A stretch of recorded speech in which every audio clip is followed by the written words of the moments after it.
Do you want to know more about installing decoders and in-scale locomotives? Why don't you stick around and watch this video and see how I did it.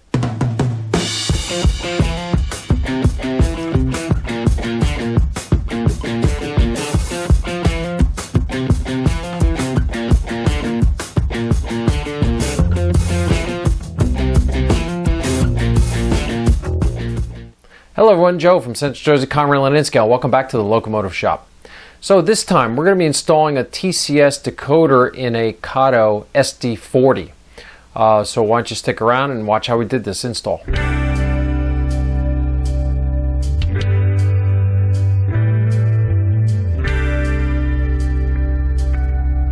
Okay, so when we get started, first thing I always do with my locomotives is I test them on a test track. This was a used locomotive that I bought from somebody, so there was some detail work that was already done.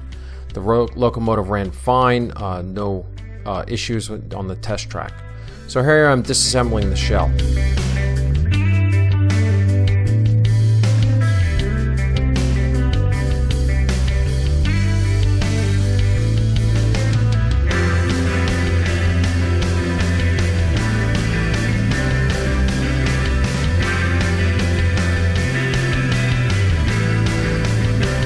So once I get the shell off, I take the screws out of the frame, and then we have to split the frame halves and we have to remove everything. Everything needs to be removed for this installation.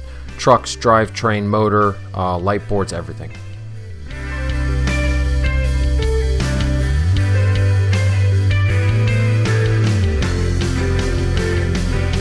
I use the top half of the jewel case for a little parts tray. I put all of my parts and neatly organize them so I remember which way they go back into the frame when we reassemble it later.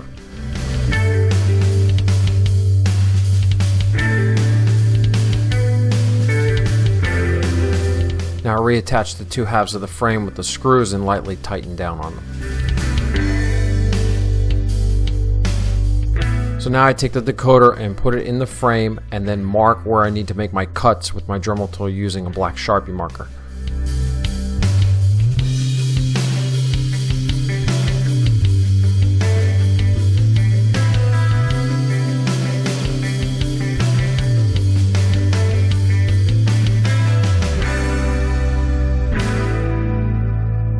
Here you can see these are the areas that we need to remove the excess material so that the decoder will fit properly in the frame.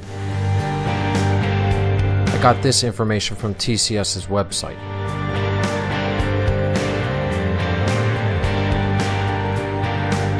So now I clamp the frame in my vise and I begin cutting with a cutoff disc. I must caution you, please use proper protection when using these discs. They are known to fly apart and hit you in the face. Now I just take my time and work slowly and whittle away at the cuts. If you push the disc too far, that's when it will fracture.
Now I come on a grinder bit and I neaten up all the cuts to make it smooth so that we don't have to worry about it getting caught on the shell during reassembly.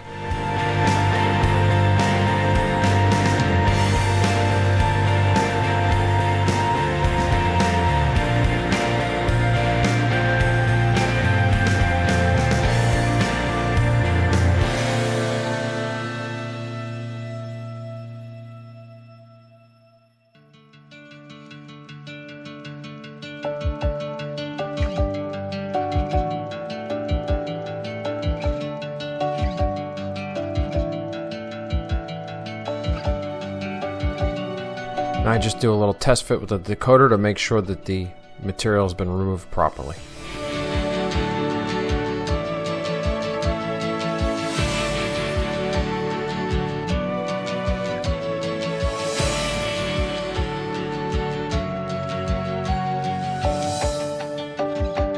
Very critical, you want to make sure that the bottom of the decoder board does not come in contact with any excess material so that it will cause a short.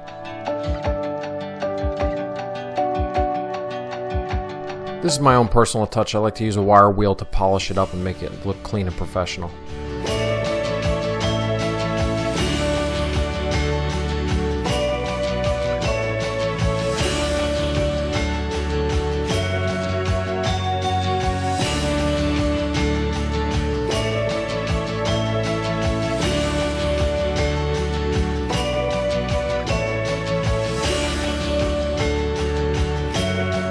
Okay, so first step in installing the decoder is you have to take the brass motor tabs and cut them back. And then you have to solder the orange and gray wire to the poles of the motor.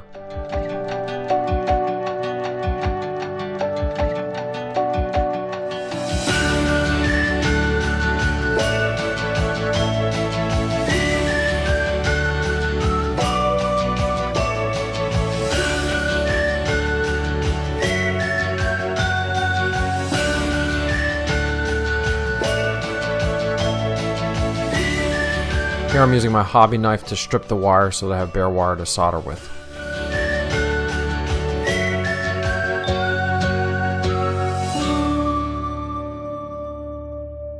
Now solder the wire to the metal brush caps. Don't use too much heat so you don't melt the brushes. Now cover everything up with Kapcon tape. Now reinstall the motor assembly in the frame and route the wires.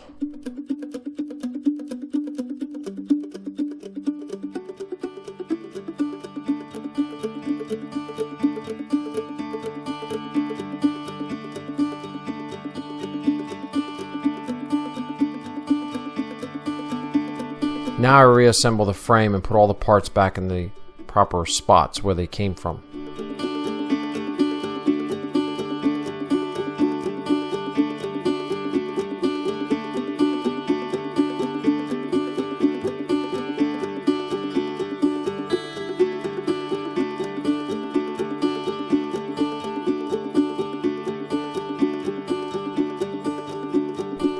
Now install the front decoder board, measure the wire length and cut them and strip them.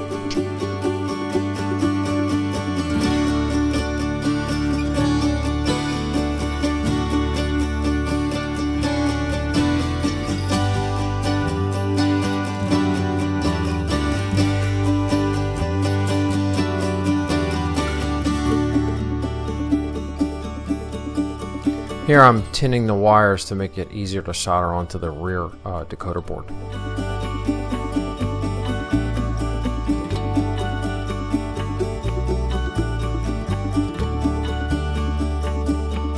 Now I'm installing the screws into the frame to hold it together. This whole time I was doing it with just the motor clips holding the frames together to give me more room to wiggle stuff around.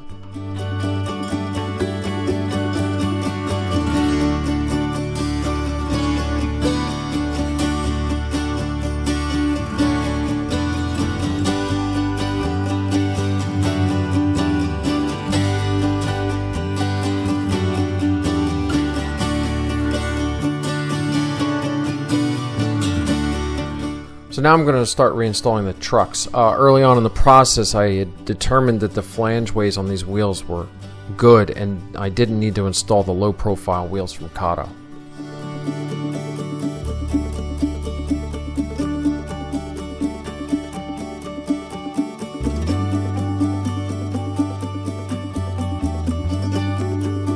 Now I'm soldering the wires to the rear decoder board. Just refer to the diagram that comes with the decoder for the proper wires to go in each spot. If you don't do it correctly, you can blow up the board. So through this whole process, if you found that you wired the orange and gray wires backwards and the locomotive goes in the opposite direction you want it to, you can change CV29 to 7 and that'll flip the polarity of the motor.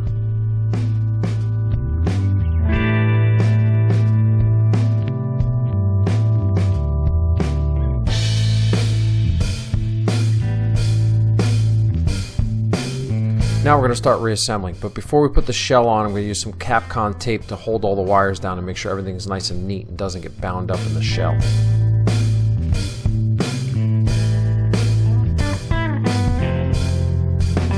Now I'm going to reinstall the shell. The only detail I added to this unit was the cab signal box on the engineer's side.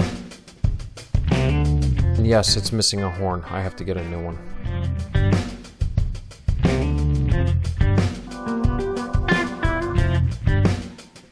So the previous owner did a lot of detail work for me already. The grills were already blackened in. He put some MU hoses on, and he put the extra decal set on. So it was already good to go.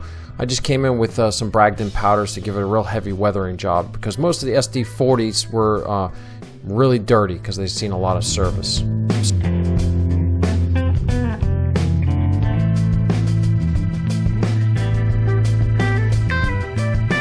The only problem with this unit was the silver trucks. Apparently this was a repaint. It must have been a Santa Fe unit that he repainted the Conrail.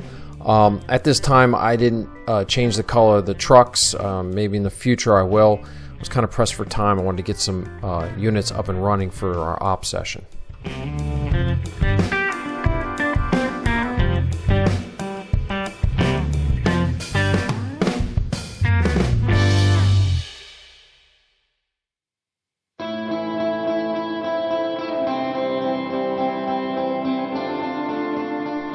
And that wraps up our work.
Alright everyone, so there you go. That's how we installed the decoder in the SD40.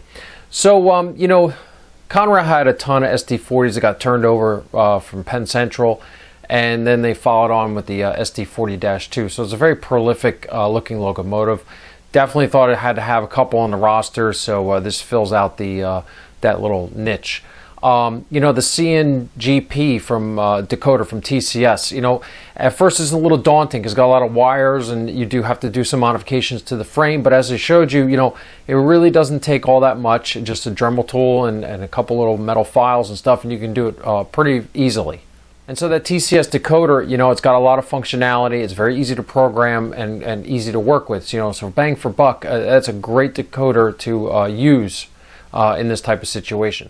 And then we just followed up with a little bit of detail work and some weathering powders, and we got a great looking locomotive to add to the roster. So overall, very happy with it. It's been running now for a while. Again, I did this video at the end of the summer, so it's been running for about 4 or 5 months, and I've had no major issues with it. So another little addition to our roster. All right, everyone, that's all I have for you this time in the Locomotive Shop. So be sure to tune in next time to see what locomotive we're doing next. And if you're watching this video for the first time, please subscribe to the channel so you can see more content like this. Otherwise, make sure you check out our Facebook page and Instagram, and I'll see you next time. Thanks.